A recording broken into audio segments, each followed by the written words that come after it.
Welcome to the Warm-Up Podcast. No James Brown this week. Instead, of course, we had the Woodman, Gavin We Woods. did.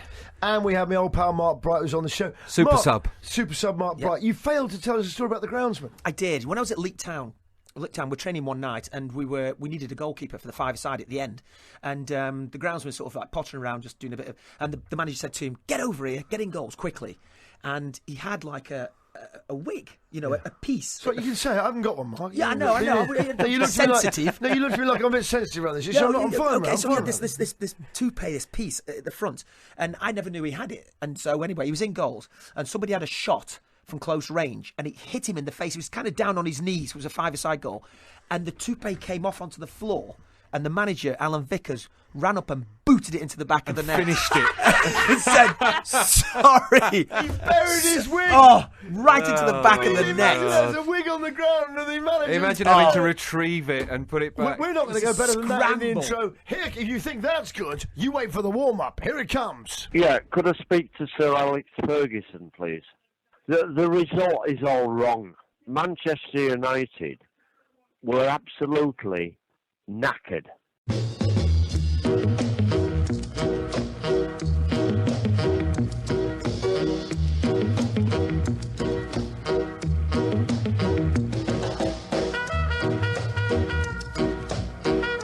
Good morning.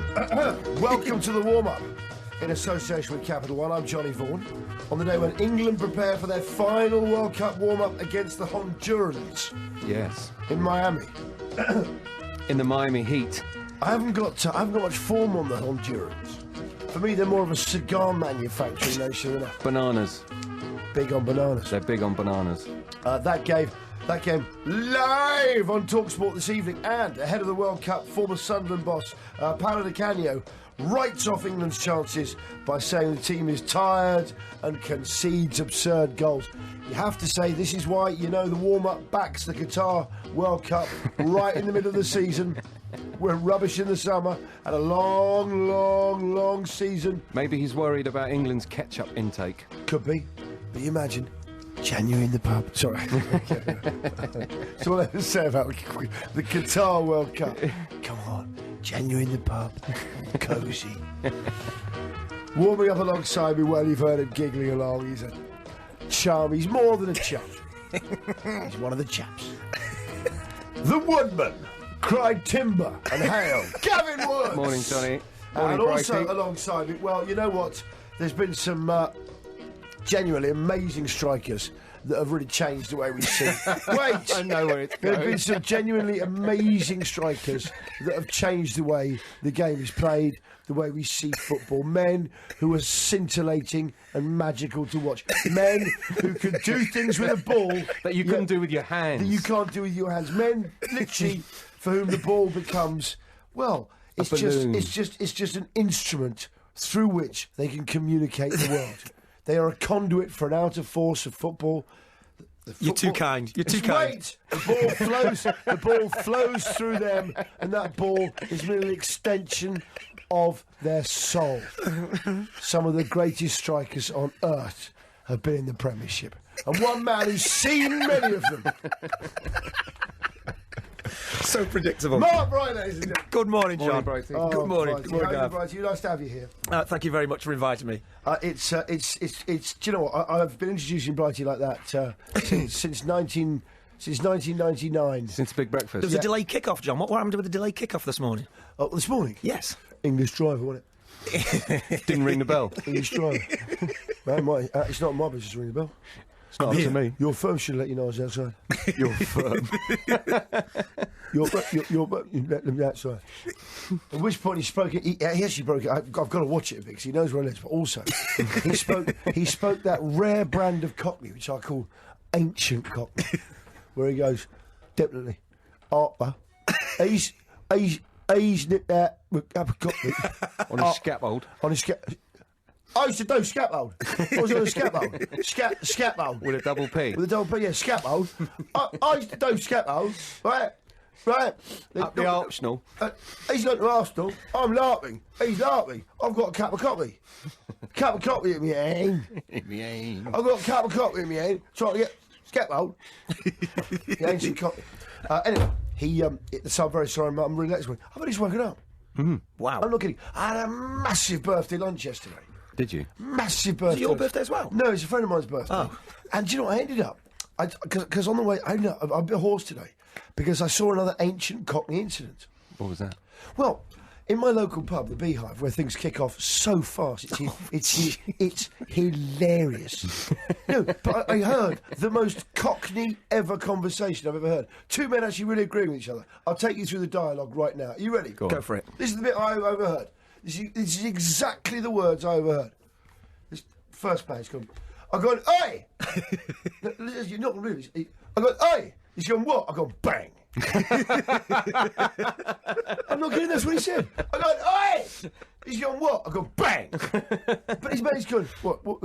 Take you through it again, what? He says, I'm telling you, I've gone, oi. He goes, yeah. What? He's turned around, he's going, what? He said, yeah. I've gone, crash. Bang. And he's moved his fist really far. He's asking, saying what after you went, oi?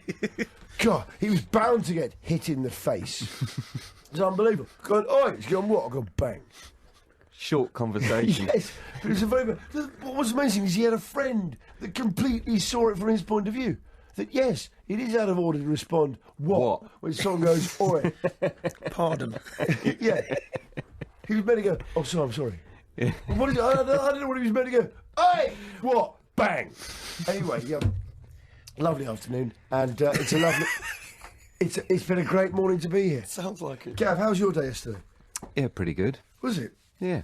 What did you do? What did you get up to? I listened to your show. Did you? Yeah, it was good. Bob Mills was on form, wasn't he? Oh, he had a belter yesterday. What did you call him? Tony something? No, it was Tony Reid. Instead of the because Sony Reid. Someone was talking to me in my ear and he said, do the Sony Reid, John, the Sony Reid. And I thought, so I went, Johnny Reid. I went, Tony Reid's on. Talent scout from up north. Luckily, Bob instantly was able to improvise a character. And then later on, there was another Reid. What was the other Reid we had to do? Oh, then there was the Vic Reid, his brother. Talent scout. I've been running 4-year-olds up and down the York Minster, up and down the stairs. You've got to smoke 20 fags. And Good bunch of lads. Good bunch of lads. Talent scouts from up north. And we had a lovely. Did you enjoy it? Yes, I did. Brighty, what have you been up to since I last saw It was my birthday yesterday, John. Was Happy it? birthday, Yeah, I had a yeah. nice day. A very nice day. I was at a big birthday yesterday. It was fantastic, too. That's what I said. I bet you didn't invite me to yours. No, it's a lads' night out tonight. Is it? Yeah. I love that. Always Oh, tells I you. lo- Brighty's on the.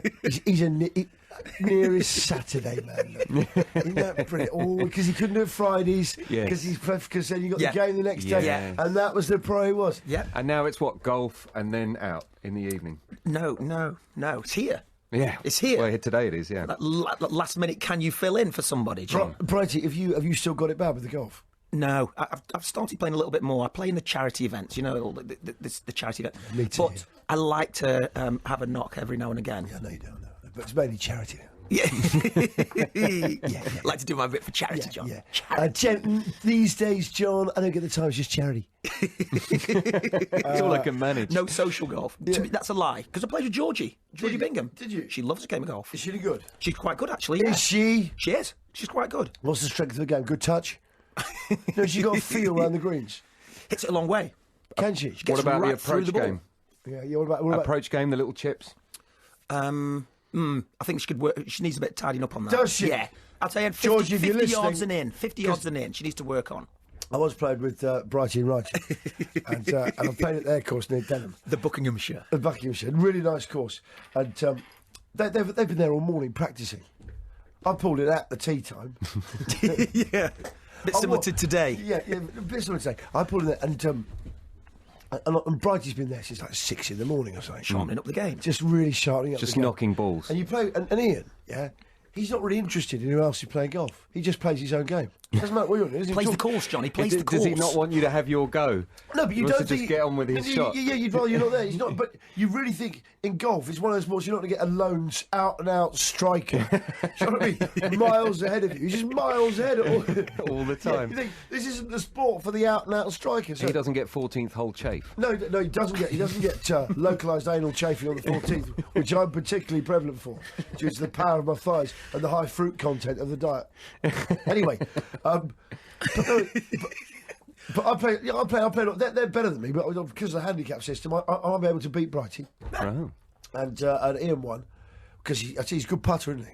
He's quite a good putter. He's got drive of the ball, righty. Is he? Yeah, he's got a nice draw. It's a long way. A predictable draw that he uses. I think I still remember Brighty was admiring my high, weak fade. Mark of the lazy golfer. Anyway, the point is that Brighty been there all morning. Been there all morning, been practising. Then he'd been there. And do you know what? After we lost the game, I spoke to Brighty on the way home. And because I was just going to just smirk over my victory over a little bit. And I said again, Brighty, what's that in the background? And he goes, it's the ball machine. Ball machine, yeah. He's at the driving range. Yeah, I wasn't happy with my game. He says on the way home, he wasn't happy with his game. He's gone to the driving range after golf.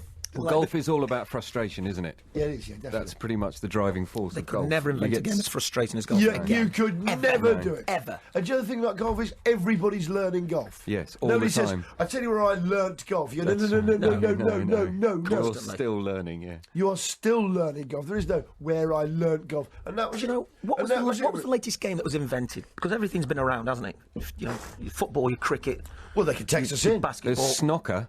There's nothing snooker? new. come out. Snooker is half Sabutio, half snooker. Okay. I've got to stop you right here. Do you know what I really hate? And obviously, I'm a big fan of the Guinness Book of Records. Get it every year. The thing that really annoys me are these idiots that play things like underwater ice hockey, underwater hockey in like snorkels and make out they're into the sport. Underwater rugby as well. This is idiots. There are these idiots in Cowes during Cowes Week, and there's in the middle of the Solent. There's a little patch of land that becomes, just between tides. There's a Gets bit of uncovered, land, yeah. and they play a game of cricket. And it's So all British, about yeah. saying, no, it's not so British. So that's the whole thing. Do you have to No, swim it's there? not. No, it's not. It's just really, excuse I? Game of cricket, methinks. We had a lovely Eccentric. game. Yeah. It's so pseudo-eccentric. Sorry if you're out there doing it, but I actually parked up in the boat and parked up in the boat. Yeah, I pulled my boat up, parked it in. I parked the boat there on the right-hand side.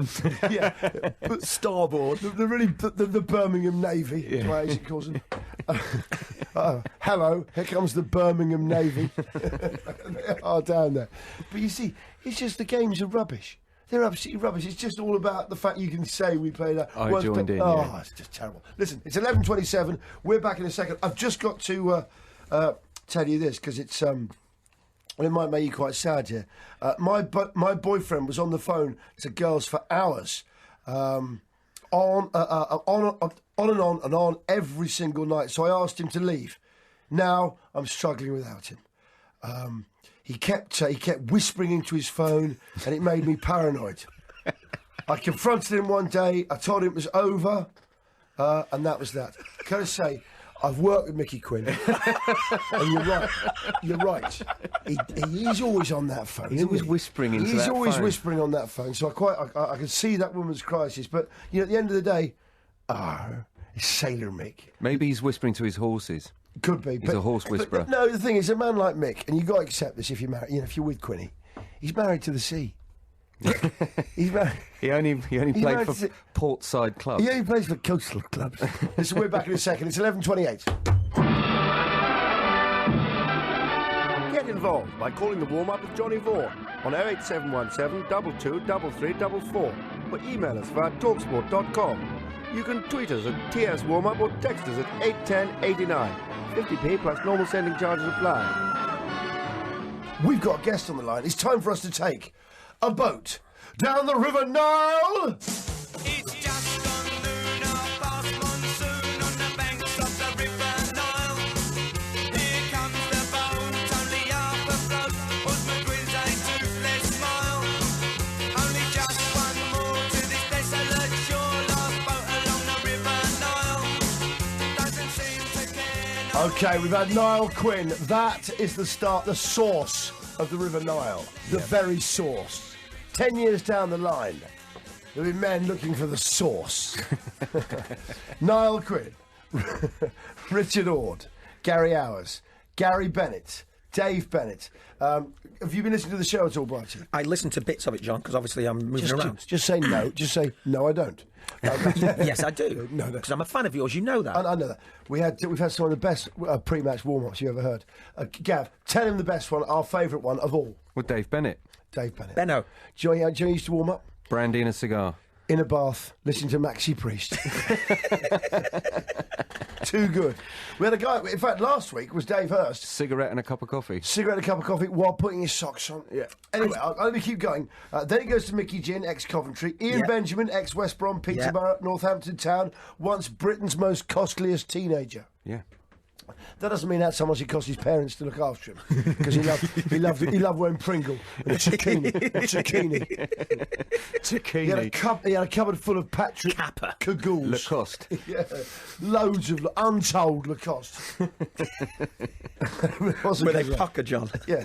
Oh, pucker. He used to just always go out with a Burberry Mac folded out so you could see the lining just over his shoulder, just over his arm, and a zucchini tracksuit and a Kangol hat. And some cashmere This gloves. is telling me a lot about your childhood, John. It's about your childhood. Well casual.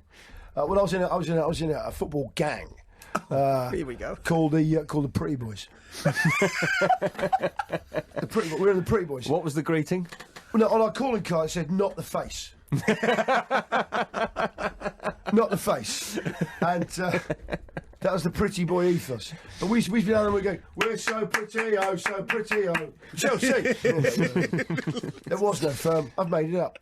Okay, then we've got John Burridge, Mickey Quinn, Joe Allen, Billy Whitehurst, who's savage, frankly. Yeah. Keith Edwards, David Hurst. And today, ladies and gentlemen, former Southampton and Newcastle defender, John Beresford. Morning, John. Morning. Now that's an introduction, by the way. I love that. That really was. How are you, John? You right, matey? Yeah, I'm really good, to be honest. Yeah. Where are you? I've just pulled over on the M1. It's lashing down, and I'm on my way down to Portsmouth to do an after dinner. The hard shoulder. I tell you what, you go. I tell you, do I love? Have they booked you a hotel? No, I've got to sort myself out, so I'm looking for a cheap bed and breakfast. Anyone know one? No, no. He's going down Good move, Baz. No, literally, they've booked him in for a hotel, and he's going to take full advantage of that. You know me too well. Yeah, you are. You're going down there. I bet there might even be a little spa there, and certainly some adult channels on the paper. Going to take full advantage. Does that include the minibar, John? Yes, it does. Thank you. 50 quid for the room, but the extras are 110. Yeah, exactly right. Exactly right. Including what I call those telltale nightly services that go down as the films. Yes, that's right. No, darling. I like to watch action movies at 2:34. No, honestly, I couldn't get to sleep, so I watched. Bridge on the River Choir was on. No, I watched that new Tom Cruise. I watched that new Tom Cruise film. Yeah. Oh. You know, it was at the cinema about 3 months ago. Yeah. Yes, yeah. I watched Every that. guy's laughing right now, aren't they? Yeah, of course they are. And, or sitting there with his wife going, "He's lying." That's all the other one he's talking about. And all they go, "No, I actually did watch that film that time." Yeah, that was the film. Yeah. But that's what nightly services means. Okay, so you're off to the hotel. You have a lovely afternoon there. Frankly, just being quite the lad. And Just chilling. okay, what was your pre-match warm-up back in your playing days? Mine wasn't that too exciting. I did like a rub though, I'll have to admit. The physio, yeah. I looked Easy. at that. We're trying to move away from your afternoon. From your afternoon, luxuriating at your hotel, taking full advantage of the process. Sorry. Okay. Yeah, but as I say, when you're a young guy, when I was at Barnsley and that, it was a lot old school then, you know. If it was a cold and freezing night, he'd have a nip of whiskey. But I was just listening to some of the other players you've had. I was just laughing to myself when I heard you had John Burridge, because I was thinking to myself, I remember when he was at Barnsley, came to Barnsley and I was there, and he had, for his warm-up, he used to have a tape, you know, and he'd listen to like a Walkman. And he'd listen to himself. And what I did was I nicked it and I listened to it and he was telling him he was the best goalkeeper, it was this and that. That's brilliant. Because sometimes on this show we get that's like Kenny I Powers. got a tape. I I got a tape and I recorded it. You know when you get the old tape recorder, and I told him he was crap and he was this and everything else, and I changed the tape. Yes, brilliant. John, you are a dodgy keeper. You're a dodgy keeper. It was a little bit more than that, I'll have to admit. Hello, dodgy keeper. Don't come too early for the crosses. Yes, yeah, exactly right. Always dive right. That's hilarious. He had a confidence-building tape. Brilliant. Oh, that's It was ahead of his time, Budgie, I tell you. I once heard a story years ago about Gaza. You might have told me this story. Oh, no, Gaza. Or it might be John Solarco told me. Gaza. He got Ian Wright with a little microphone, and Gaz was listening. On his, No, I told you that. yeah, and Gaz was listening. He And bought something from the spy shop in London. yeah, and Gaz. Oh, be careful with this, John. I know where it's going. I know where it's going. Oh, it's going with him. Yeah, Okay, we'll stop at that one. I'll take it to a certain point. I'll take it to a certain point because you're actually right. It does go a long way. This one, Brighty. Thank God Brighty's on today. Well, let's say it ends in a bedroom on a night when players' wives were available. Listen, what happened was. He's at Righty's, he's going round and Gazza's listening. He's going out to people going, and Gazza got Righty to go, what do you think of Gazza really? Doesn't he really annoy you though? But don't you find Gazza quite annoying? When he knew he was listening. Yeah. He's got the mic on him. He's got the mic on him. Right. And all the time they did. And everyone's like, no, he's all right, Ian, I don't know what you're complaining about. Until they got to Ian Walker. He said, no, I'm actually agreeing with you. I find him really annoying. He really does cheese me. They really does cheese me off, actually. It's just really good. I won't tell you what happened after that. But let's say he remained mic'd up perhaps longer than he thought. Okay. With hilarious consequences. Anyway, let's get to the next question here. What was your pre-match warm-up? Then go on, take us through it all. We've got the tape that you didn't listen to, but that your friend did. What did you used to do? Yeah, I would have the physio. I liked a rub, and then I would have a Mars bar and a cup of tea, and then I would stretch, and then I'd have my left boot would have to go on before my right, and vice versa, pad, tie up, and all that. I had a few of those. It's nightmare sort of like two positions. No, do you know what? We're crying, and Brighty's crying. Brighty's crying. You listen. Very old school. Brighty thought he died then, and his life had flashed before him. I think fans do that as well. Fans do that when they're going to a game. Have you got OCD things? I had a couple. I've tried to get rid of them now. Have you? Like yeah, what? I had a thing where my front gate, I had to go through it instead of vaulting over it, which is the lazier way to do it. If I was leaving my house to a game, I had to go through the gate. I used to have the thing that if I'm walking along the pavement and I get to the first place where the traffic lights are, if it's green for me all the way and I haven't got to stop, we're there. Chelsea going to So win. I'd sit in the distance, sort of varying my pace slightly by the time I got just by the post office, just varying the pace. I'd sort of slow down a bit because if I varied it too much, I felt I was cheating. Okay. Do you know what I liked about that though? Includes Mars bar, yeah, cup of tea, bit of sugar, and a bit rush, a bit of obsessive compulsiveness as well. Yes, it's all there, isn't it? It's all there. Did you have to step on the pitch with your left foot first? Did you have to go over the line with one foot first? No, for me. I'm just laughing as well. Brian, did you used to do this at Sheffield Wednesday? Because when he was at Southampton, because I had to go out, when I was on the pitch, I had to stretch and stretch. You know what Hurst is like with Matt Lettiz? I mean, they're lazy as they just can shoot at the goalkeeper. And I was like watching them one day, and I thought, what are they doing? Especially away games. And I thought, and they were smashing balls miles wide of the goal. And I thought, and then I clocked on what they were doing, especially away from home. You know, like as the keeper's warming up, they would look and say, Rose Ed, entrance, whatever. See who they can hit. With a pie or an oxtail or a pie. And they were the first one who could knock somebody out of his hand. They would have to pay 50 quid or something like that. And it was brilliant to watch because you could see the fans thinking, God, they're crap. But they're actually smashing it from 30 yards, and that was their warm-up. Brilliant. Do you know what? I'm just thinking about it. I wonder if they did that at Ipswich. The only time I've ever had caught the ball was because I was holding a pie at Chelsea. During the warm-up. It was during the warm-up. Maybe. And it's the only time, it was very unlikely, and an Ipswich player just suddenly volleyed it right into the crowd in the warm-up. And it came straight for me. I had to drop the pie to catch the ball. At the time, I was like, yeah! And for some reason, he looked at me and laughed. And he was cheering. And he won 50 quid. Yeah. Listen, John, would you stay on the line just over the break? Because we'd like to talk to you some more. Yeah, sure. Can you do that? Are you sure? I mean, I know. Yeah. I don't want to get in the way of your afternoon rub down. But, we're going to take a little bit of a break. We've got more John Beresford coming up. Thank you. Yeah, press pause. Back in a second. It's just gone noon, half past monsoon on the banks of the River Nile. Here comes the boat, only half afloat. Husband grins a toothless smile. Only just one more to this desolate shore. 11:51. You're listening to Suggs. Suggs live on Talk Sports. And that was a big hit we had way back then. I remember writing that, but we all took a writing credit. Yes, indeed, Suggs is here.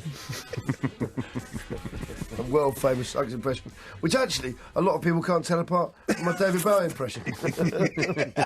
But actually, the Bowie impression's subtly different. Bowie's more, does my skin look buttery? Buttery. Anyway, we've got John Beresford on the line. You all right there, John?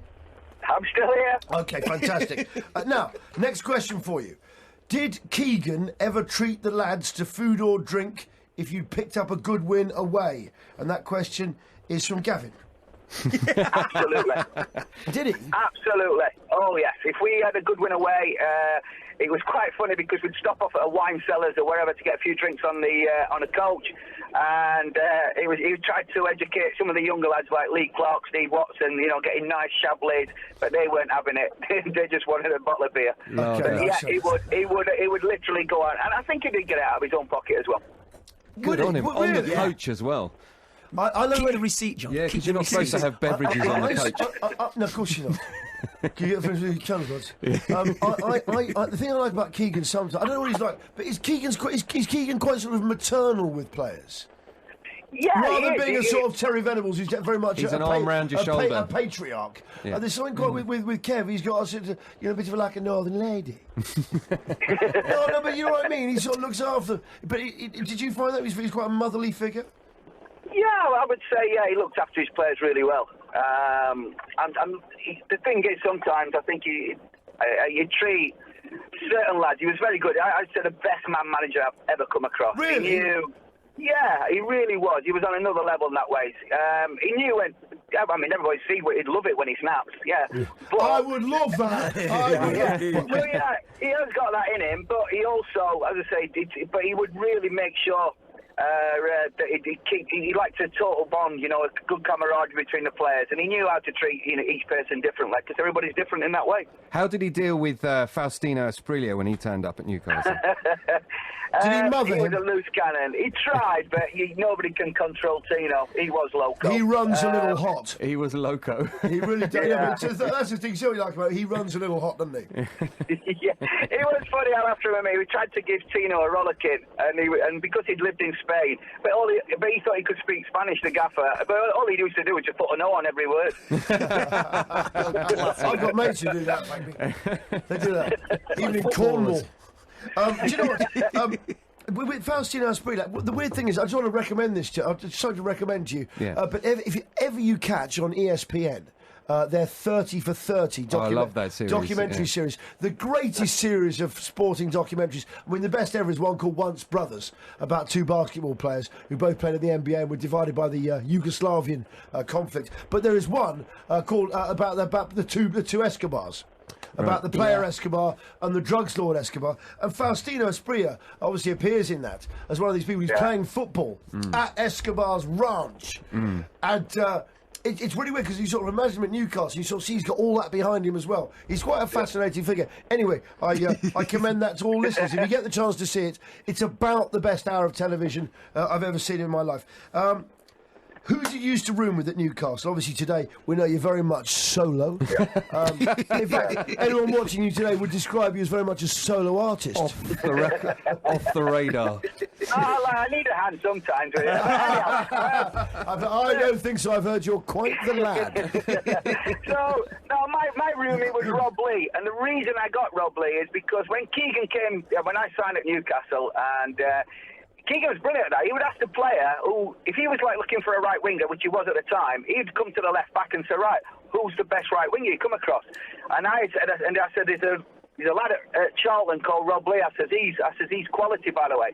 Not realising how serious we'd take it, but once he signed him, he then stuck in with me and he went, well, you better make sure he works because you recommended him. Oh, that's brilliant. I tell you what, though, it's a good thing to do. Delegation, yeah. Who don't you like playing against? Who don't you like playing against? Yeah. Well, do you know what? It was Brighty who really hit me to this. No, I'm not being joking now, actually, Brighty. Normally, as soon as I start off anything serious, you know it's going to result in disaster for you. But it was Brighty, when he used to talk about football, that really made it clear to me that it's not, there are just, well, really, 10 different 1v1 battles going on if you exclude the goalkeepers, and that's how he looks at it. But it's something that commentators never do. They never do that. No, he's taking on him all day. That's right. But it's nice to hear that he's asked you. Do you know the other thing that occurred to me about left-footed players? 1 in 10 people are left-footed, right? Obviously makes 9 out of 10 people right-footed. That means that if you're right, if you're a left-footer, you're going up against a lot less people to get in that position. Yeah. So statistically, left-footers shouldn't be as skillful as a right-footer who's had to, so out of every 100, you're up against 90. But would that mean that really good left-footers are really expensive? Really expensive. They're the most They're valuable more thing. elegant as well. Yeah. Well, someone like Ashley Cole is always going to. For me, he's always going to command a premium. I'm a bit sad. I'm still a bit gutted he hasn't gone out with. Absolutely. I would have taken him and I would have played him. I would have done because of the He's had a experience. great career. And also, there's no flies on Ashley. There's never any trouble around him. Sometimes you don't notice him. You say Well, that, John. no. I mean off the On the pitch. pitch, yeah. No, off the pitch, he's been described as like one of those little puppies, hasn't he? And you think he's all good and everything like that. And just when you thought he's trained, he poos in your slipper. That's it. But the point is, I don't know if that's fair. But anyway, He's in America. He won't be hearing. Anyway, good. But the point is, I definitely had him just because sometimes you. Yeah, I love him. Sometimes you don't notice how good he is simply because there's just no trouble around. There's no drama, yeah. There's just no drama. He just takes care of business, like Ricky Carvalho when he was at But I Chelsea, think he didn't like playing against Aaron Lennon. didn't he? Oh, really? No, yeah, similar Well, size, for pace, yeah. Yeah, didn't like playing against him. Always wanted a little bit of cover around him. Okay, So with Robert Lee though, you must have felt quite vindicated. Yeah, he was. To be honest, he was brilliant. And I think Keegan said he was his best pound-for-pound signing, so I'm taking credit for it. Yeah, Get in there, that you Bess. are, John. Nice. Get in there. It's called a finder's fee, Bess. Yeah, A that's finder's right. fee. Did you Should get- be, innit? Commission. Did you get a finder's fee? Nothing. And to be honest, and and Rob's had 10 years out of Newcastle. I still had a drink off him. Haven't you? It seems to me someone's due a bit of a commish. Yeah. Everyone knows John loves a little bit under the table. Do you know what I mean? Do you know who he's really good friends with? Who? David Guest. Rob Lee is really tight with David Guest. Yeah, kidding? I'm not kidding. I am not kidding. How's You know that the thing work? was, honestly, Bright, because when it happened, we met him. I was with Rob when we met him. We were in Uno's restaurant on the quayside. And this David Guest came in. A cafe bar.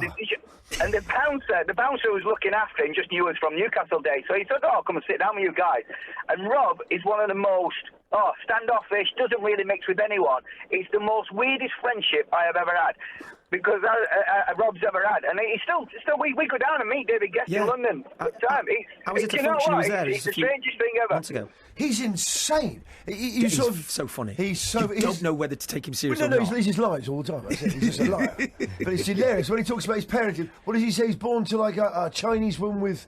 What is Oh, it? it's very dangerous, John. No, this isn't that dangerous. He's cleaner and No, what does he say about his parents? Who his parents are? Can you remember the actual lie he tells? Like, there's one of them. He's got like no arms or something, and there's another one that's can't remember. Yeah. Great story, Vaughan. Right. Good work, John. That sounds like a great story. Yes, tell that one again. John Beresford, former Southampton and Newcastle defender. Who'd you nominate for our next stop on the River Nile? Well, I'm going to. It was between two. It was either Peter Swan or Rob Lee. But as soon as Brighty's brought Guest there, I'm going to get Rob Lee, and hopefully you can quiz him more on it. Okay, Robert Lee is going to be next Nice. on the River Nile. Do you know what? Swanee's gutted now, I can tell you. He will be as well. Really? Swan will be Well, you gutted. never know. Oh, he'd be devastated. But Robert Lee might nominate him. He might Maybe. he might nominate him. They might do a little bit of a Might go in deal a different there. direction. And who knows? There might be a little thank you for John Beresford for finding this. And John, you take care. I Lovely don't to have you on think so. board. We've just spoken to John Beresford. Thanks, John. Now the world don't move to the beat of just one drum.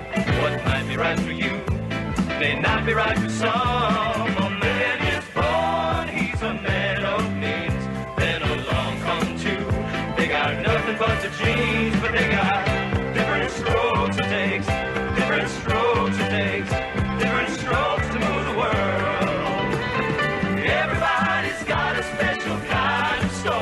I just love this thing. It's just good, isn't it? It always should be the official World Cup theme. It should the always World come Cup. out to this. Because Sepp Blatter used to be a singer, didn't he?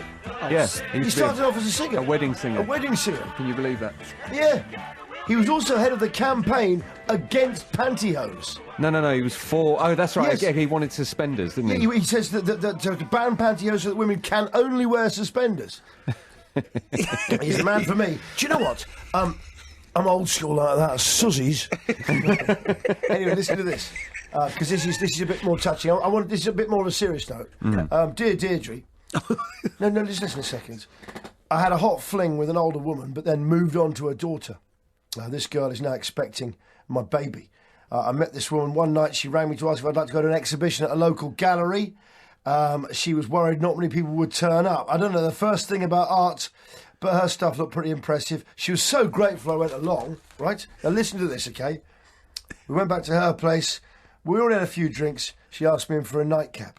And we started kissing. She took me by the hand, led me up to the bedroom, where she took off my clothes and pushed me onto the bed. Gotta say, it is rare Mickey Quinn opens up like that. Yes. Because I'm just saying, normally Normally he's not into art either. no, nor into art, but it's really, and he gets into that, and it's very rare you see that side of Mick, the more tender side, The more giving the more side. giving that goes to art. That's right. You know, Patron of the arts. Exactly right, and I think that's an important thing to remember about him when he's broadcasting. There is that side Thespian. to him. He's a thespian. He's like a thespian.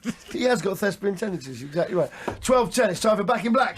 Back in Black.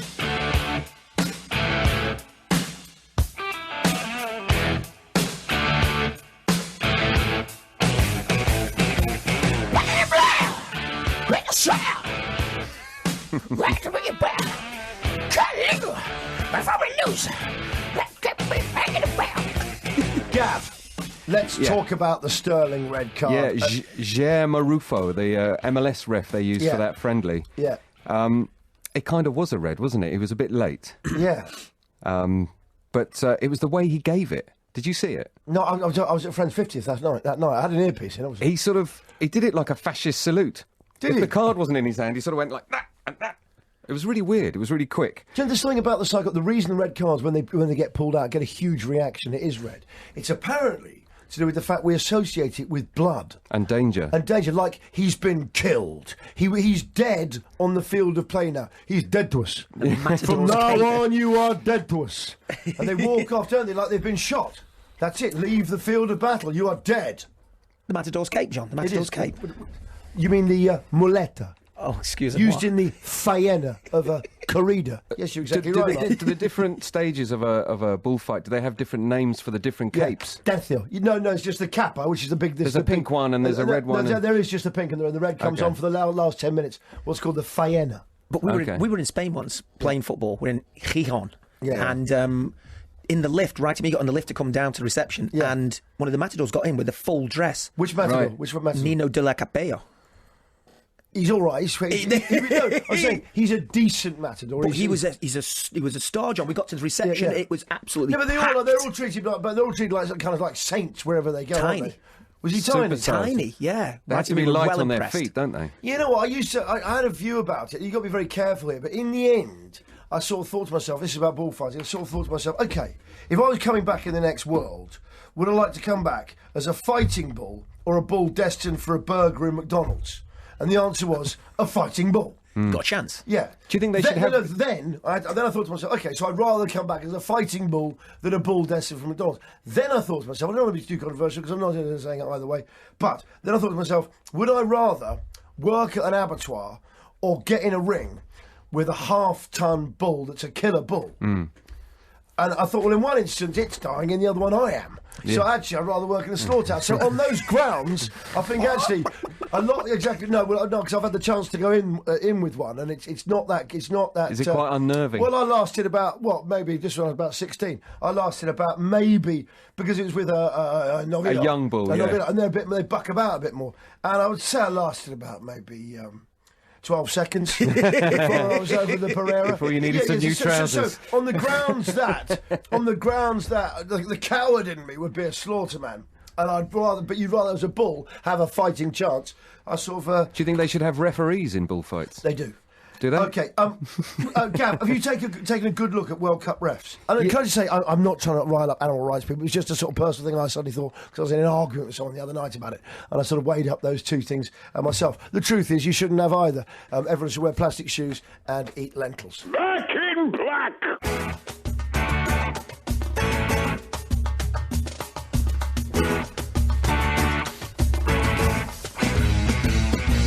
Back in black. He didn't say. So long and back to me back. Got loose from the nose. That kept me hanging about. Gav, how are you? Faded down? Yeah, faded down. You right there, Gav? Yeah, good. Just a couple of highlights for refs. We're going to be dealing with the FIFA refs, the official FIFA refs. Okay, can I say I had a huge rant this week about this. Is that it's time FIFA have brought the game into disrepute, basically. And I've been through the old minutes of the meetings, Brighty. So I'm starting a campaign to get football back for the International Football Rules Association that actually has the laws of the game. To get it back for You've been onto this for years, haven't you? Yeah. You told me a long time ago. Yeah, because it incenses me, Brighty. It Yes. really does. Now, the point is, the first move we have to make is to divorce referees from FIFA. A referee should not be the same people as controlling the football club. They're representing the referees. They should be independent. They're nothing to do with governance. Yeah, they're governance. Yeah. They don't do it with football. Yeah. But that's just like having any member of the public can just be a policeman. I mean, you can't make a citizen's arrest, but you have a special police force that stands alone. It's not a democratic unit. That's what they are. It's what they do. Or not. They're separate. And it must be the same with football. You simply can't have someone who's looking after every football association there and all the football clubs also administer the laws of the game. We've got to have... And at the moment it says FIFA on every ref. It's a bit of an advert for them. It shouldn't be. They're representing the rules. Once more... They're part of the game, John. They're inclusive, the referees. Yeah, I know, They're but... part of the family. Yeah, no, but no. I hate that word. No, don't, Brighty. I'm sorry. I've got a smug look on my face as I said I it. know, but Brighty, do you know what? It's that look that, as a player, made people like Mark Hughes hate you. and Stuart Pearce, who stood over you once as you lay on the ground and went, "Football, Brighty, play football." Let's not forget that. Did I tell you what Mark Hughes said to me once? Yeah, go on. Actually, John, this is Save it. Coming up, we're gonna have Brighty's Mark Hughes story, which is quite the sweetest on-pitch wind-up I've ever heard. I want to hear that. Listeners, we've got a treat coming up for you at about 12:34. I mean, what Gav's going to do now, but I can tell you now, after the news at 12:30, you've got an absolute... Don't overhype it, John. No, I can. Believe me, I know stories, and this one's really good. And if it falls a bit flat, we'll tell the one about when you and Paul McGrath. Because we can pick it up with that anyway, because that's violent. Okay, go on. Yeah, Gav. no, the World Cup refs that are coming out, the FIFA refs, there's two or three that they've been sort of looking at. One called Kunate Keke is a Turkish ref. Yeah. He's already sent off Steven Gerrard and John Terry. He likes to send people off. Yeah. There's another one called Wilmar Roldan and another one called Marco Rodriguez. The Colombian ref, Roldan, is the tallest ref, and he's also the most liberal with the yellow. He's got, in 73 internationals, he's issued 381 yellows. An average of 5 a game, which is massive. Colombia, sir. Yeah. Colombia. That's right. The other one, the Mexican ref, Rodriguez, the ref that Graham Poll described as a complete poser.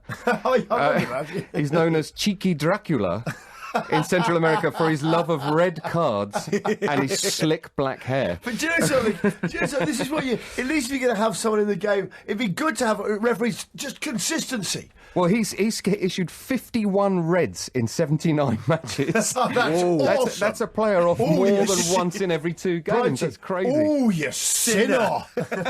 There's another ref called Yuichi Nishimura, a Japanese official, who nice. caused such dismay in a game in the Congo that the Congolese supporters got their revenge by vandalising all the Chinese restaurants after the game. Did they? Yeah, which is a bit weird. Listen, you touch what you like, yeah, but you leave the Chinese restaurants alone, okay? You leave them alone. They're not part of the problem ever. They're part of the solution. Gav, is that the... the last one. There's been a survey among all a bunch of refs, the League Managers Association. 93% of all the 142 coaches they looked at back video replays. 93%. Listen, the only reason they can possibly... look, we all know that all sport embraces technology in order to mean you can play the rules of the game. The rules of football are perfect, but the actual practicalities of football are riddled with imperfection.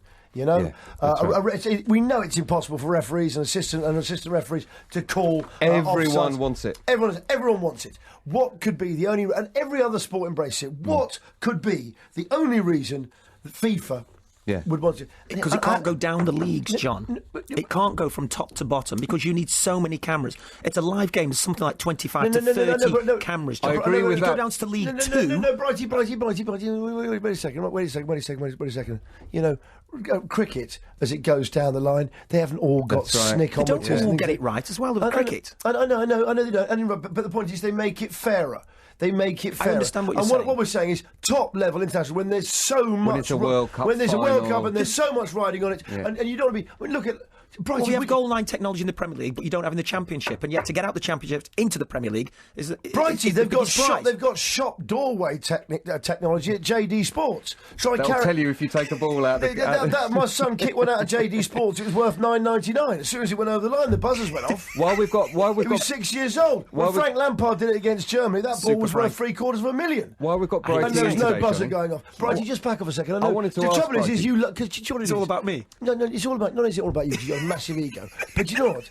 You know, I'm not saying I'm not being funny. Everyone knows Brighton. Everyone knows he loves a bung. The reason you don't want goal line slander. The reason you don't want goal line more technology in sport is because it means there's less cash flying around. Did you see the Nigerian game? What happened? The goalkeeper threw one in. I mean, it was horrific. Was it? It did look like a two-stage movement. He caught the ball with both hands and used one hand to sling it into his goal. It was a bit odd. Unbelievable. Really odd. I have to say, though, Brighton... Do you know what? Scotland played ever so well that night.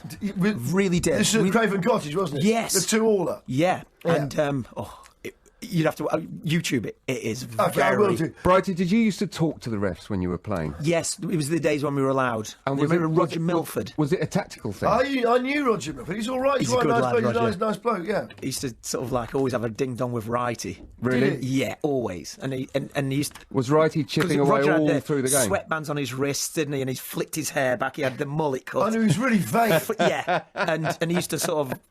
Righty said, they haven't come see you, you know, posing around. I know. But Roger Milford, I used to get to the stage where I thought just buying literally a black referee shirt with Milford on the back and just following him round games. You know, who was his agent? Whenever he was his agent. officiating. No, but he really thought it was all about him. It was great. Extraordinary. He was great. And then he used to say to Righty, I suppose that's my fault as well, because Brighty missed a chance. And the proper banter all the way through the game. At the end, you shake the hand and everything. Yeah. But he actually was quite a good ref. Yeah, it was good. Of course it was. Who was the worst ref when you were playing? And you comment now because you're nothing to do with football at all. No. Do you know what, John?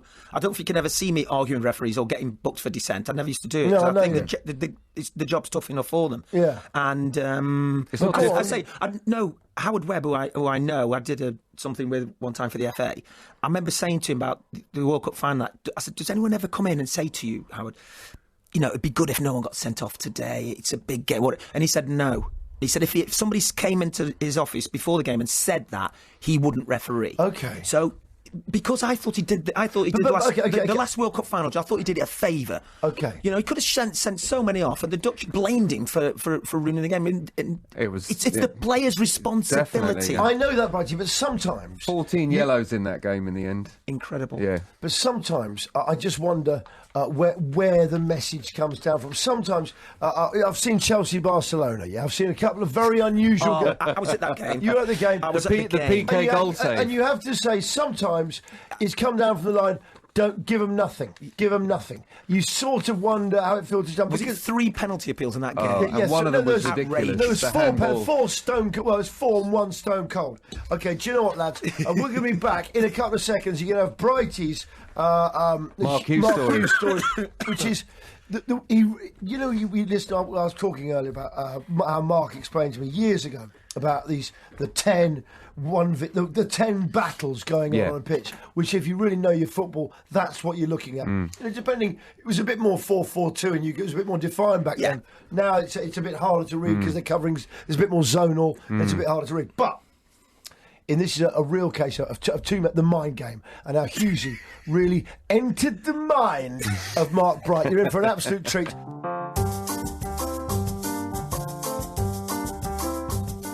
Just tell us about one.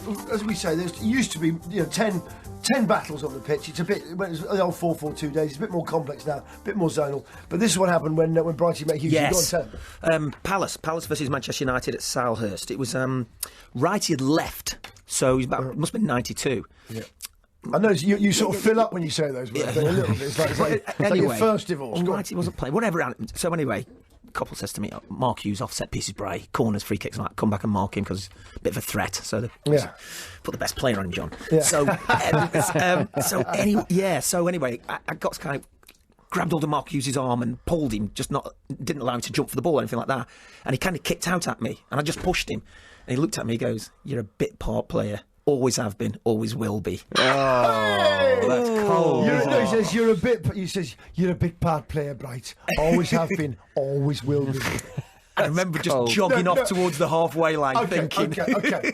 But now let's cut to a season later. Brighty's looked at his stats. Yes. So obviously, when I got home, there was something called the Rothmans. Yeah. Now we just go online. Not the cigarettes. Obviously, he's not just sat down and started smoking. It was a book. It was a book. Yeah. So football yearbook. Yeah. It was a Bible. Yeah. So I've got home and the same night as well. Was it the same night? That's like when you went down the driving range after I played golf. After the game, I just got home. I just got the book out and flicked through Mark Hughes and just made a note of his games to goals. Yeah. I made a mind. I think I've scored more goals than him. Yeah. I've scored more goals. How could you call me a bit part player? Hang on a second. So you looked at goals per game, Premiership things, and you realised you were a better striker. Yes, I've scored more goals. Yeah. So no one knows more about Mark Bright's stats than Mark Bright. and then a phone writer said to me, "You know what Mark Hughes said to me? He said he can't say that to you, Bray. He can't say it. He said you've done for Pals what he's done for Man United. It's all relevant." So I said, "Right." So then we play at Old Trafford away, and I'm waiting for my opportunity to deliver there. Scored more goals than you, mate. To more games, I get the opportunity sort of. You sidled up to him, didn't you? Yeah. The opportunity came when I kind of like walked kind of close to him. Yeah. And I said, "Oh, do you know what? About bit part play." Anyway, I didn't actually get my stat out. And whoa, that was ages ago. It's not played on your mind, has it? He's done him again. So he's done him again. He's just wiped the first custard out of my eye. Literally.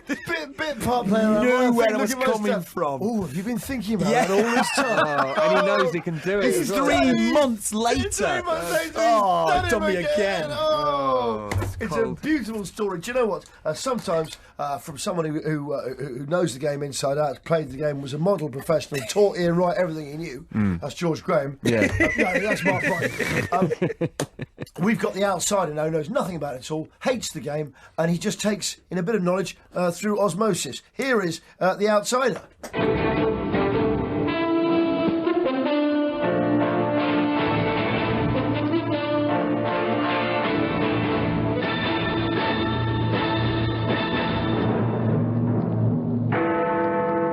Outsider, you exist.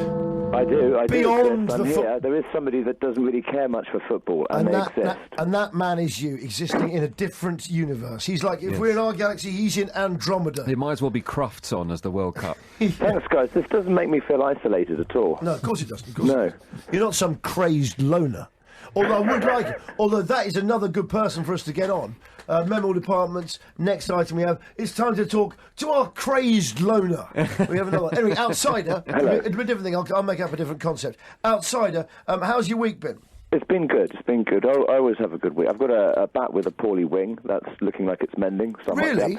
I might be able to release that in a couple of weeks. Can I ask you something? Yeah, go on. Why is it there's such protection around bats? Because they're endangered. They're running out. Are they? Yeah. Like if you take the mouse-eared bat, we've only got one of them left. There's one in a tree in Essex. Now, Really? One in the whole country? Bat, Yeah, go on. we're not going to have any more of those. Now, they eat a lot of insects, like, I don't know, the little ones eat something like 200 of those irritating things every night. Multiply that by 7 days.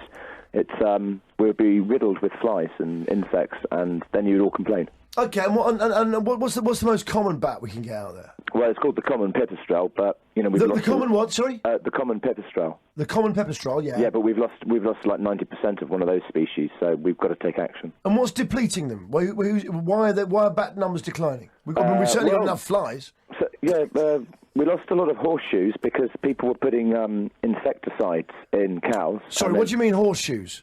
Horseshoe bats. They've got a face like a horseshoe. Okay.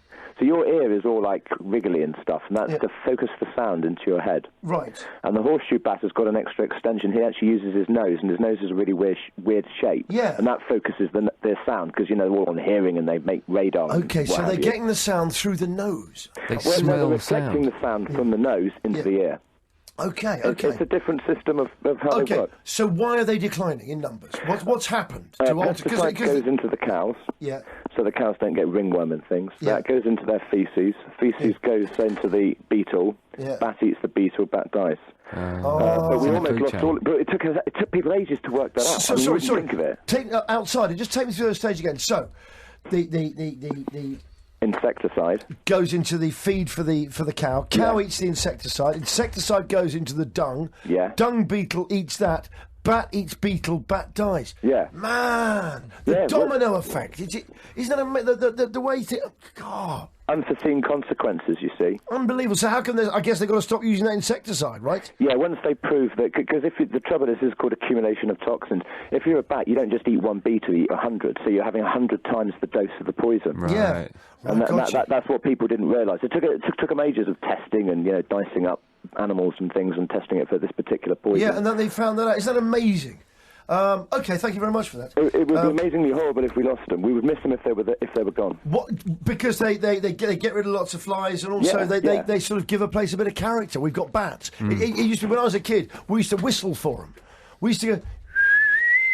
And the bats used to start swooping around. It's a bat. They're so much more exciting than birds. They're everywhere. You know what I mean? They're more dramatic. But it's more horror. It's like wow. Endearing as well. Hammer. But it's like I see them as pocket vampires. Yeah. It's a pocket-sized vampire. Well, I've got one downstairs. Okay, have you got one downstairs? Yeah. What do you mean, in your trousers? I like that analogy. No, he's actually. Do you want to see my horseshoe bat, love? Pocket bat. Okay, outsider. That's enough. Listen, do you know something? I mean, I want to kick football out of football, but that is a bit far. No, do you know something? That was brilliant. It was. That's exactly the sort of thing. Now we know about bats. We didn't before. Our lives are enriched. Let's find out. You know the new footballs, by the way? Yes. Now, this because in order to do this, you've got to sort of flick through headlines and stuff. Yeah. Those new footballs. Now, that's something that's actually quite interesting because they're smoother, so you can get them to go. Like golf balls have got little dents in them. Yes. That's so that it changes the aerodynamics. Yes. So you can go. I don't know. Is it higher or faster? Yeah. So the old, I didn't know this, but the classic football, that's all changed now. Yeah. And in the last football game, they had a different hexagon pattern, so there was less hexagons. Is it hexagons? I can't remember. Yeah, they're hectagons, yeah. Well, hexagons got 6, but you know what I mean. Yeah. Octagons, whatever. Yeah. And that meant that they could go faster at higher speeds because of the aerodynamics, and then a couple of interesting diagrams to prove that. Okay, so what about the ball this year then? What did you notice this week that piqued your interest? Pricked your interest? Go on. It was smoother, and that changes the performance. So and how that's going to change the characteristics of the game. So you can take longer shots from longer positions. It's going to change the strategy. That's interesting. Okay, thank you very much indeed. The outsider telling us a little bit about bats and aerodynamics. And did I tell you anything about football you didn't know? No, we're going to get to that now. But can I just say, for all those who think I'm the most incredibly shallow drivel merchant who really does degrade radio every minute he's on it, I think you'll find I pulled a bit of something out the bag there with the outsider. Thank you. Thank you very much. Okay, let's get back to football. I do try. Okay, dong. A sterling performance ends with a red card. Lampard gets a New York state of mind. Will England be home before the postcards?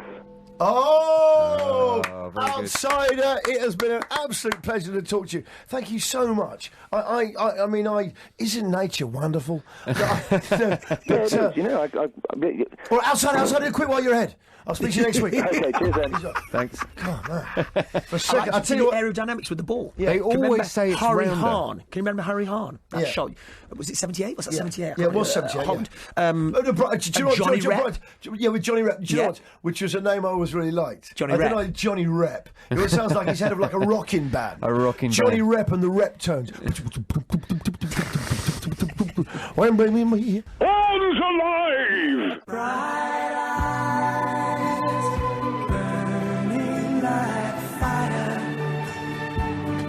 Mark Bright Story.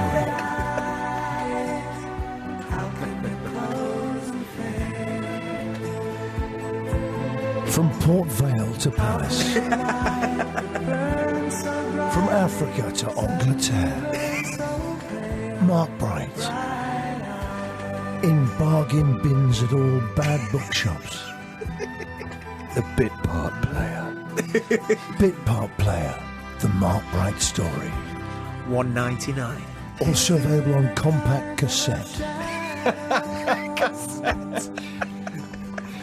8-track cassette. 8-track compact cassette. Soon to be out on vinyl. Available on your Walkman. Bit Part Player. The Mark Bright Story. Didn't he used to knock about with righty? The follow-up to Bit Part Player. The Mark Bright Story. Okay, let's take it down. Take it down. Ladies and gentlemen, Mark Bright's here. Good afternoon. He's still my favourite football broadcaster without a doubt. How did your warm-up change from the beginning of your career to the end? Yeah, I think so. Look, he's gone off serious. Because how did it start and how did it end up? Was it just I was very nervous. I mean, I made my debut for Port Vale when I was still working. I was a hydraulic engineer. I was in a factory. I was playing for Port Vale Reserves, and I was playing for a Sunday morning team called the Masons Arms. And I'd scored quite a few goals in the reserves, and the manager pulled me in one Friday and said, "You're on the bench tomorrow." And imagine, I was a part-time player. I think Ian Wright had a similar situation. He was working and was offered the Palace. Well, obviously, contract. No Wrighty's story from I think so many people have spotted that parallel. So I think they have. They have. But it is interesting. You had Wright and Brighton Palace, but actually, really, you were a pro a bit before Ian. Yeah. And yes. you kind of did show him the ropes a bit and guided him to it. But also, I think it's a reason that neither of you particularly had careers that were plagued by injury. Because you hadn't had those early years of kind of intensive playing. Do you know what? Did you ever think about it? Because Ian didn't. I've asked players recently, what's the longest they've been out? I think Dwight York said something like 4 weeks. Really? 4 weeks. His whole career? Yeah, something like that. Wow. And with muscle injury. So mine was sort of like a broken arm, just over 4 weeks. That was the longest I was out. Sorry about that, though. to be fair, that patio door was deceptive. I didn't see you coming in. Ouch. It was a long barbecue, bang. That stuff goes down in it. But the grounds, I think the training grounds were all softer and the pitches were softer. And I think now that as the technology's got better, the pitches have got firmer, and they're saying it causes a lot of injuries. And do you think they overtrain fitness training as well? Or? No, I mean, you've got all the sports science people at every club, and giving you you can tell when you can highlight when you think they're going to when they're fatigued, because of all the technology they have now and the data available. So it's Facebook. You don't have to put your hand up, John. Don't put your hand up. It's the Facebook I hate. Right, let's crack on.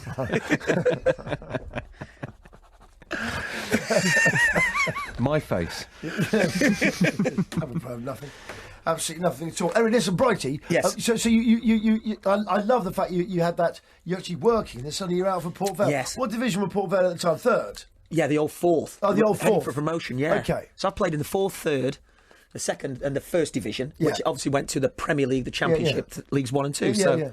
Played and scored. Okay, so but what was it like then when you went back to work on the Monday, or did you just hand in your notice? No, everybody was. I played in a cup final the next day on the Sunday for my Sunday team, and everyone was they couldn't believe it because I scored. Not for the Masons Arms? Yeah, I was playing in the cup final. It was amazing. And how did you get spotted? There was a Russell Bromwich who used to play left back for Port Vale. I just want to say because there is a niff of corruption. No. A coach called a scout called Ray Williams. He kept coming down to watch me a little bit at Leek Town, etc., and said, "Get him back, get him back. He's got it." And what does that feel like when you know there is they're starting to get interest? Does that affect the game? Sorry. Can you put yourself under pressure? Then I kid you not, because it was my birthday today. I was looking through some scrapbooks. You do that every night. No, I don't. He has them open on the coffee table all the time. I've been to your house. You go, hey, Vaughan, I just found this. I just happened upon this. He's always in the attic, clearing things out. Funny if everything comes out dust-free and immaculate. Yeah, ready to read. Freshly laminated. North West Counties League hat trick. Leek Town against Chorley. Yeah. Hawley or Chorley. Yeah. He's the best player to play here since Paul Mariner. Were you? That's what it said. That was the article, the write-up. Well, that's a big thing. That's That a Paul Mariner, big for Ipswich me. Arsenal, he's a very good player. And he's in that Ipswich side. There was a competitive lot to get in there. It was with Alan Brazil. Eric Gates. Yeah, great He team. was a John great- Walk. He's my favourite. Osman, Butcher. Mick Mills. Who was left back? Tyson Muren. Arnold. Arnold Muren. No, Mick Mills was left back. No, I don't think he was. Chambo will tell us. Chambo. It was Mills was left back. He was. Burley. George Burley was right back. And Mills played left. Yes. He played right for England. All right, let's not. John, this is just nostalgia. Anyway, so you've gone back to work. Yeah. And then when do you sign on? Well, he said to me, if you pass your final qualifications as an hydraulic engineer, if you I will offer you a year's deal because you'll have something to fall back on in case it doesn't go right. So I passed the qualifications, became a hydraulic engineer, and then packed my job and went to play professional football. Brian Talbot. Sorry. Just shouting out nostalgic old names from the same. He was a holding midfield player. He's a holding midfield player. Yeah. It was just amazing. I had 1 year at Port Vale, 10 goals, 20 games, and I was off to Leicester. Oh, you sinner! Did you enjoy Leicester? Because Leicester's. I tell you something. Leicester's a real sport town. I mean, they're really big on their cricket. They're big on their good rugby. basketball team then as big well, on, didn't they? They're big on. I never bother with UK basketball particularly. I know you quite enjoy it. You've always been big in that scene. Yeah. But I find that. But Leicester's a real sport fan town. I tell you who's really milked it. Lineker's old man. Oh, stop! No, he hasn't. When you used to go to his flower stall in Leicester Market, it was a fruit stall. It was a fruit stall in Leicester Market, which was a really nice covered market. So you know what it was called? It was called Lineker's. Lineker's Pick Your Own. Lineker's Pick Your Own. But he had pictures of Gary everywhere. He really sold out on it. A themed fruit stall. Yeah, he said, Sporterised. He said, Gary Lineker's dad's fruit stall. No, he didn't, John. It's an exaggeration. It's like his brother's bars out in Tenerife. Lineker's. Gary's brother's bar. It's what's called Lineker's. Just people go, is it Gary's? No, it's his brother Wayne. Yeah. Who's a good lad. He's a good lad. He's a good lad. I'll tell you something. He's quite the lad. Okay, listen. More of the Mark Bright story. Well, not on this show, but others might cover that. It's the warm-up in association with TalkSport. Mark, so nice to have you here. The credit card that supports the supporters, Capital One, and they sponsor our show. Thank you very much. TalkSport. On air, online and on TV at Virgin Media Channel 927. Yes, Gavin, I think anyone who tried to have a conversation with a dog would agree with you. Well, dogs do communicate, but they don't talk very well. They absolutely do. Do you know what? Don't forget England's final warm-up game against Honduras, live on TalkSport this evening. And also remember, that's absolutely free. You don't have to pay for it. That's right. Everywhere you have to pay for it. Through licence fees or through subscriptions. Nothing bad about that. TalkSport gives you talk for free, gives you sport for free. And in that sense, I feel we are public service broadcasters that can look down on everyone. Well, of course we can. It's free. That's why it's the biggest sports radio station in the world. You're exactly right, Gav, but it's for free. It's the only place you can get sport for free. Right. Although I know there's another radio station in the commercial sector that does do some games, so they've got a claim for it. But that's the thing about TalkSport. We're the only ones that give you sport for free. So don't listen to the others as a kind of protest. Okay, don't forget the World Cup kicks off this week. TalkSport's going to bring you every game, every goal, every day. Absolutely. Oh my God! Sorry, I'm just seeing a big punch on the boxing. Every goal, every day. Do you know what? I've got down here right now. Here's Bella Shah with the sport, but I know she's not here with the sport. No. We're way early with that. Tonight, Brighty, do you want to talk about the Honduran game? Do I want to talk about it? Yeah, do you want to talk about this? I thought Ian Dante was talking about it. Should we go to it? Is it? Well, I think you're absolutely right. But if I'm honest with you, do you know Ian? Yeah. I tell you what, the choice between Brighty and Ian Dante. Do you remember the old phrase? I think we've got a new version of caught between a rock and a hard place. I was caught between Ian a Dante. Bright and a Dante. I was caught between a Bright and a Dante there. Anyway, we will go with Dante. The England Insider on TalkSport. With Vauxhall, the England team sponsor. Well, he is the hamster out of the lookalike Kiss band. Dante, how are you, matey? What's the vibe? I was waiting for what's the vibe? What's your vibe today, eh? What's your vibe? I spoke to Dante, eh? And he had a brat. He was having a brat on Clifton Fourth, eh? Before going to his office. Dante, what is your vibe? The vibe is a sunny vibe. Is there a sunny vibe? In the Miami Heat. Sunny vibe. Indeed, yeah, the Miami Heat is on. It's a nice day. Again, third day in a row, which is a bit strange because we've been waiting for it to tip down like it has done earlier in the week. What, because that was predicted or just because you're English? No, it's because, well, half and half, Okay, really. fair enough. And because being a weatherman around here has got to be the toughest job in the world. They just can't predict Dan, tell us about the cheerleaders, Tell us Dan. about the cheerleaders. What cheerleaders? I gather you bumped into the Miami Dolphin cheerleaders last night. Did I? Did I really? Yeah, that's why I'm talking to you. Oh, is it? I'm not here for your football knowledge. I've got Brighty here for that and Gavin Woods. I'm here to go on, what happened? Like you say, rocking a hard place, mate. What can I say? Yeah, go on, so what happened? Aerosmith album, if I remember rightly, but anyway, that's another story. You rock so we don't have to. What happened last night? This is very true. What happened? Yes, it's what happened with the cheerleaders? Yes. No, I'm really interested to hear about Honduras. Of course it's the cheerleaders. Come on, what happened? Well, nothing happened with the cheerleaders because they weren't here. I thought you bumped into them in a bar. No. I was told. You're getting erroneous information. I was told you bumped into some cheerleaders in a bar last night. Yeah. And what else did you hear? Well, go on. Is that it? No. But I was told. Somebody told you that and didn't complete the story. Just ask him about that. Well, they sort of said that you'd complete the rest. Well, they're liars. Oh. No, I was told for tawdry details. Check in, Danta. Cheerleader watch. No, I'm not touching that one. Can I say I've met the Miami Dolphin cheerleaders weirdly, and what's strange about them? No, they came on because it was the first ever NFL game outside America. Was the Buffalo Bills versus Miami Dolphins at Wembley? Yeah. Proper NFL, not an exhibition game. No. Do you know why? Yeah. I've got the game ball, and what's weird about that is my dog's eating it. Which is really annoying. It just looks like the most heavy. You think, Christ, they really take it out of a ball in that game. I go, no, that was a bulldog. Trying to eat it. Players don't do that. Anyway, I met the. I'll try and nick one from the Sun Life Stadium for you later if you like. John. Okay, thank you very much. If there's one about, I'll check the locker rooms. I'll see if I can get one for you. Yeah. You go and hang around the locker rooms. A cheerleader? Yeah. No, well, yeah, we eat both ball, cheerleader. I don't care. Ian Danta, he hangs around locker rooms. Okay. Ian, tell us about Honduras, England. Then come on. Well, England have got one last game to get their formation right, maybe showcase most of the players that they can play against Italy. Honduras are, of course, they're in the World Cup too. They're in the same group as Ecuador, who we played 3 days ago, also with the Swiss and the French. Yeah. So they've got their own issues to take care of. There's a few players that you'll know from the Honduras side, like Figueroa from Hull City, Wilson Palacios at Stoke City, and there's a chap up front called Carlos Costley, who once played for Birmingham City, cost us a lot of money and never scored a single goal. How much did it cost you?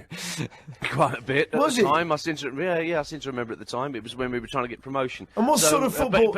What sort of football do the Hondurans kind of play? Do you know anything? What sort of a game we're looking for here? Well, they're do they keep it on the deck? Are they long ball side? Do they like to pass it around? What surprised? Well, do you know what? What surprised us with Ecuador on Wednesday is that they were long ball. We were waiting for them to be technical. That's what I thought. Waiting for them to be. Yeah. And they didn't. They just played long ball football. It was quite strange.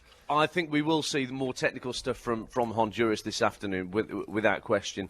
And England will be glad of that because they need to take on as many different styles of football as possible, so that they're prepared for what's to come. And have you seen the England? Have you've been to England training? Have you watched them train? Yeah.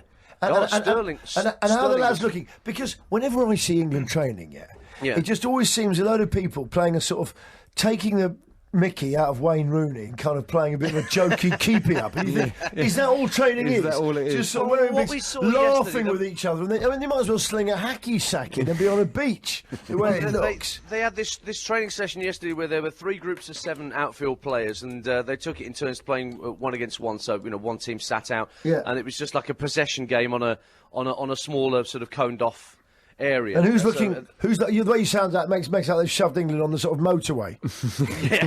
This area of the motorway. This area of the motorway has been coned off for England training. Exactly. Mind you, I-95 was sectioned off, especially for it. But it'd be a nice thing to do that by the side of the motorway. Just cone it off, take it down to one lane. You can drive past really slowly. You'd have get a bit terrible rubbernecking issues. No, because you're going so slowly. You have mostly static on British motorway. That's true. Yeah. That's what the government really wants. They want you static on a motorway, smoking a cigarette on your phone, listening to Talk Sport. Now that way you're not wearing road down. You're burning petrol, getting taxis in for the cigarette and the phone companies. Jackpot for the Exchequer. Anyway, go on, Danta. Yeah, well, Sterling was flying in training yesterday. If you're asking who was looking good particularly, he was terrific. I guess he feels he has a point to prove because he got sent off against Ecuador on Wednesday, and of course he can't play today. The FIFA rules dictate the red card says he serves a one-match ban, but he looked particularly good in training yesterday. I was having a good look at the goalkeepers as well and watching the training session. Easy, Ian. I know you've had therapy for that. You've had therapy for that. They're just like normal men. Is it the gloves? Is it the gloves you like? It's the Sepp Meyer gloves. It's the big hands. I've heard that's what you say. I've heard that's what you say to goalkeepers when you get them back. Could you keep the gloves on? Keep the gloves on. Again. Yeah, go on then. So Danta, do you think they're looking sharp? And do you think how are they coping with the humidity of Miami? I mean, the humanity. The humidity. How's up, Miami? Eh? This city just like one great big, just waiting to get. How are they looking there? They're looking all right. They're looking fine. They're as pretty much as ready as they'll ever be. It was quite warm yesterday when they were training about 31 degrees. Yeah, and there wasn't much breeze about. What was the humidity? Again, well, about 60-odd%. Yeah, you see, they're going to move up. Not 30%. Quite getting to Manaus levels. Who's going to melt first in the England squad? Who's going to melt first? Who's going to get that sort of red face, sweaty face thing that they get all overwhelmed with the heat? You know, it's the fair-skinned chaps you've got to watch first there, isn't it? So Rooney's an obvious Rooney always looks quite red in the heat, doesn't he? 90% humidity they're going to face. I've got That's to tell you, Bath, there's only one other place on earth you get that. Mark Bright's room at a travel lodge. I'm not kidding. After a big one. The only place you get well above that, obviously, that's Mickey Quinn's sleeping bag. When he's been in a lay-by. Do you know what, Ian? Ian, have we got any idea what the team's going to be? I think we know. We've got a pretty good idea that those people that didn't even feature on Wednesday, Brighty will get back involved. Like it won't be that back four, will it?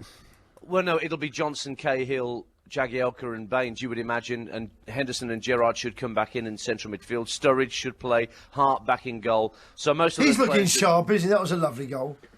Sturridge? Yes. The one against Peru, yes. I mean, he's been looking sharp in training as well. Well, you know, he's it's funny he's really overcome because he was seen as quite a selfish player who didn't really fit in at the Bridge. But did he have a chance, He never had a chance, really. Did he really have a chance? You've interviewed him, and he's very, very confident. You could call it arrogance if you want. I want that in a striker. Yes. Yeah. I mean, he certainly has that about him. Righty, but ego, they're out for themselves. Is what you want. You don't want a striker who's all about others. After you, yeah. You don't want that. I mean, that's why I was a good striker. I was greedy. Talking of Righty, did you see Righty's shirt he was wearing? Because I saw him in the tunnel before the Ecuador game. Brighty's getting all jealous now. He's getting all jealous. If he doesn't like hearing about Righty being there and him being in London, don't do that. We usually get two for the price of one. Oh man, do you know what? Righty gets Miami. Where's Brighty off to? Ghana. It's 1:28. Ian Dance will speak to you later. We're taking a break. Coming back with some sports news. Cheers, Thanks, mate. This is Johnny. What? Johnny, it's time for the last half hour. Hey! Last half hour of the show. Righty, I forgot about that. We used to go mad. I can take you down. Shall I tell you something? Are you ready for this? You're ready for this? You'd have to be quite old to remember that. Yeah, well, no, 2001. So you'd have to be at least 15, which I know for you these days is old. Actually, how old's your boy? How old's Isaiah? 14. He's 14. Good lad he is. And what sports do you play? He likes rugby. Does he? Yeah, he plays for Wasps. Do you know something? Rugby, it's quite weird. I'm not saying, there's been a shift away from it being quite so posh. Yeah. The amount of cab drivers I talk to I know it's something I've got to stop. It's not out of control. You're not even in the cabs. Yeah, I'm not even in the cab. No. It's just chat lines. I mean, anyway, the point is cab chat. Cab chat. Neil wants to talk. Demographics changed. Neil wants some route talk with you on 0891. Cab chat. You want to go down there, you'll get snarled up, son. Is there heavy traffic down there? You want to duck down the rat ruts? Yeah, all do you that know what traffic. I forgot? No, you just go left up there, Star Road, Verica Road, then you straight back on the North End Forwards Road. 1 mile, left 1 mile. Yeah, you avoid Barron's Court that way. Oh, the cab driver who brought me in today, John, he's got a 1-year-old. I think it's his grandson. Yeah. I can't remember his name. But anyway, thank you very much for bringing me. Anyway, the point is that the amount of cab drivers you talk to, they go, "No, I'm a son, don't like football. He's all about rugby now. He loves rugby." Yeah. It's really weird. I mean, it's There used to be universities, public schools, doctors. It'd be such a great thing for Britain to have parity between all sports. To get us back. I tell you what, we will become a great nation once again when there is rugby, football and cricket. Yes. Because you need all three. You do. All three give you a different quality. Not at the same time. No, but rugby teaches us what rugby. I don't want to get all lectury, but these are the principles of it. I'm not going to get too involved. But rugby teaches us about the truth, about wisdom. Wisdom is truth. Because sorry. I'll start with cricket. Cricket teaches us about wisdom. Yeah. Because wisdom seeks truth, and the truth in cricket is wherever that ball is, someone faces a truth. When it leaves the bowler's hand, in the bowler's hand, it's the bowler's truth. As soon as it's left his hand, it's the batsman's truth. As soon as the batsman hit it, it's now a fielder's truth. Yeah? So it's about truth. It's the only place where it's the only sport you can have a captain in there simply because he's intelligent. Like, say, Mike Brearley was. Yeah, Brearley, yeah. Rugby teaches us about unity, the strength of unity. The fact that there can be a player there who can have a blinding game and never even touch the ball. Yes. And he can have the best game he's ever had. And there's a place for everyone. It's about that. Football... Inclusive, isn't it? Football... No, I'm saying, but that's what it teaches us. You know, I'm not going to get closer, but it's nice if that's spread around, that there is a place for everyone. Everyone, no matter how physically big you are, even if you're uncoordinated, you're not a sportsman, there is a place for you. There's a place for a footballer in it. Football is the beautiful game because obviously you use your feet, which is not natural. Correct. It's not natural. With football, you have to masochistically sublimate your most innate desire, which is to use your pick the hands. ball up, yeah. You kick a ball to a young kid, he doesn't it up. kick it, he picks it up, which is why occasionally you'll see a footballer's hand flash around to get it. Now, these three qualities, Like Thierry Henry. what we're looking at really are strength, beauty and wisdom. Yeah, these are the three essential pillars you build a really good society on. Football is a beautiful game because of that. Because whenever there's a ball at your feet, even if we look outside and there's some people There's a kicking, game playing. they're playing, it's still magic. If you and I have got a ball at our feet, it's just a bit of magic there. I was in a mate of mine's garden, yeah? Their rabbit had died. They had a 4-year-old, was a bit upset. We tipped the rabbit hutch up. It was just a bit of chicken wire. Became a goal. It became a goal. His brother, Sodge, has kicked one over. I was kneeling at the far post. I've headed it in. I was running around the garden like it was Wembley. I'm thinking, I've beaten a 4-year-old keeper.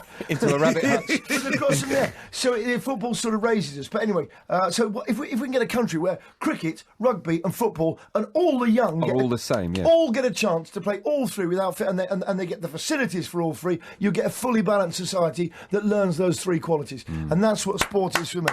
Very good point. We might not have the strongest team that the World Cup's ever seen, but we still come here to dream. Brazil, you know we were the first to play. What became your greatest game? Our name's still on the jewels remain. My girl Anna, bit of a spanner, got sunburn on Copacabana.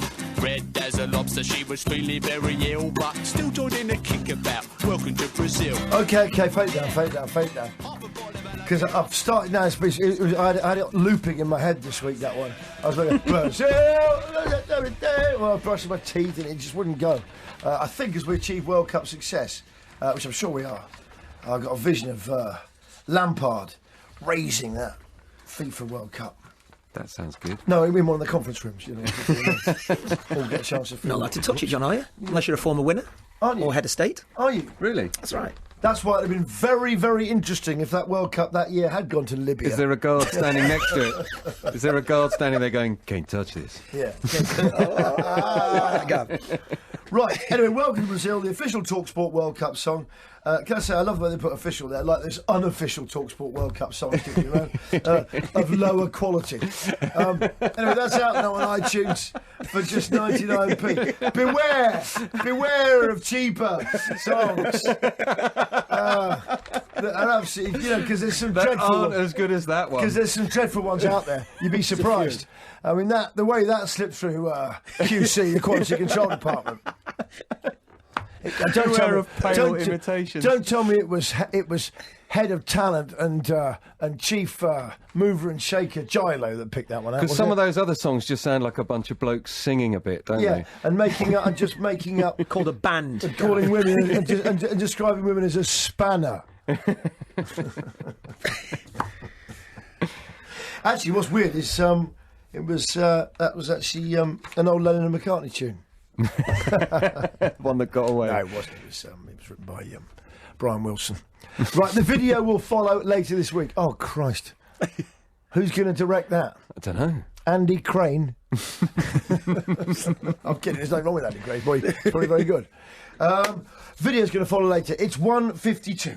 And it's time now for my favourite bit of the show. It is, and we've got a new member. Brighty, presume, is going to join in on this one, right? And Brownie. And Brownie. Is Brownie on the line? Brownie's on the line. James, there? Are you there? Yeah, I am. I was just laughing, listening to the show there. Well, Quite funny, you know. Were you funny. You sound surprised. We've missed you. I was saying earlier, I didn't know he was listening. I was just saying earlier how much we missed you. Yeah, I bet you were. No, I wasn't. I was just saying because I was trying to. I've actually, Johnny, I've been at St Paul's Cathedral. One of the fellas I used to work with on Enemy and Loaded, photographer. He's got an MBE, so we were able to he was able to get married there. Very nice day it was. But you're in the chapel below, because there's a little chapel below. Yeah, the basement. Yeah, but you know, I know some. Sounds good. You're in the room with,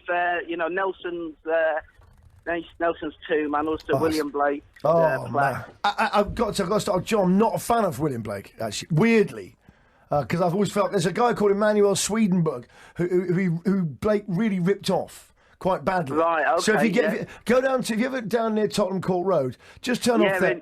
You can go to the... there's the Swedenborg Centre. Swedenborg Society. You start reading in the most remote... He was the last man on earth who knew everything. No, who knew everything there was to know at that time. Yeah. At that time, he knew everything. And what he did was he developed a way of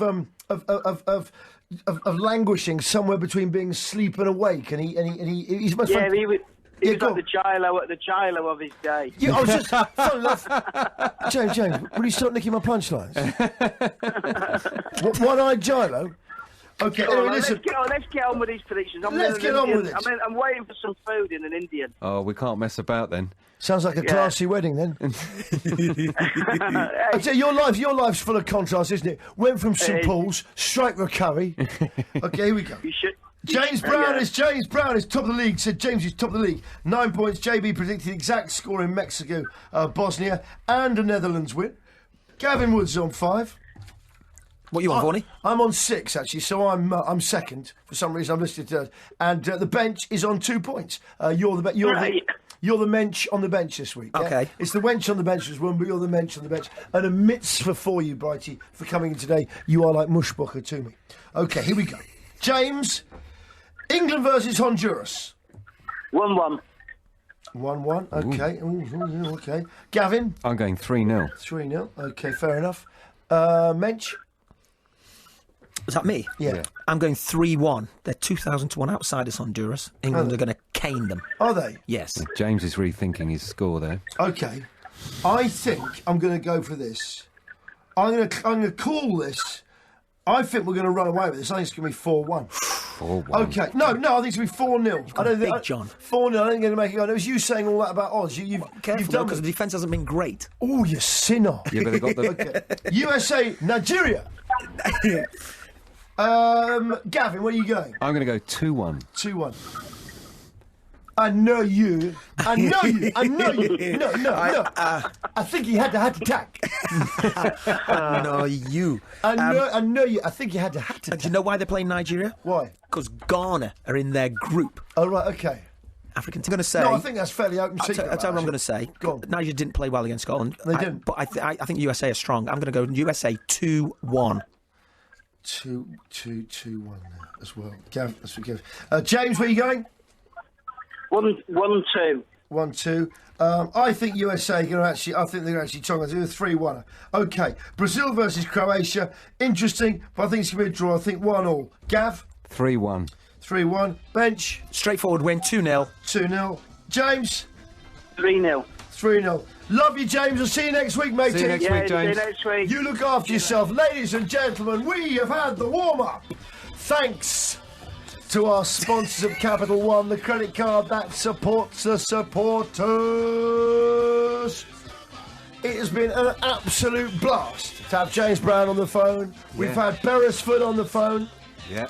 We've had Gavin Woods, the woodman. Timber! He's in the studio. My old pal Mark Bright. Mark, it's so nice to see you again. Thank you very much, Johnny. Have a great day. Do you know what, Mark? I've enjoyed it. Do you know what, Mark? I love you like cooked food. You get me?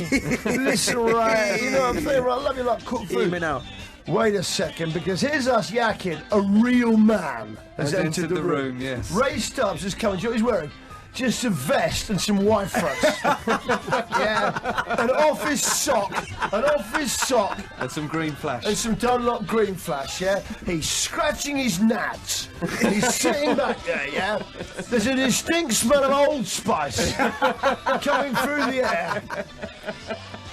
He's had a really clean shave, as he does every day. He's a pro. He looks immaculate. He's the most professional anchor in the history of sports broadcasting. Enjoy yourself. It's later than you think. Kick football out of football. Never let football spoil a good day out of football. Ray Stubbs is here. That was the warm-up podcast. I hope you enjoyed it. Great show this week. I thoroughly enjoyed it. But that's largely because I love the sound of my own voice. Mark Bright, you were tremendous. Thank you for inviting me, Johnny. Do you know what? There's been so many great gentlemen strikers that have given so much to the Premiership. Their wisdom. Yes. Their skills. Their skills. Yes. Their finesse. Yes. They've given the game so Proper much. full-timers. They're full-timers. People who've given the supporters memories, things to cling to as they grow old. Strikers like that. Starring role players. And one man who's watched many of those guys is Mark Bright. Thank you very much for coming on the show, Mark. It's absolutely lovely. Thank you very much once again, the Woodman. Thank you, Johnny. We're back next week. Bye.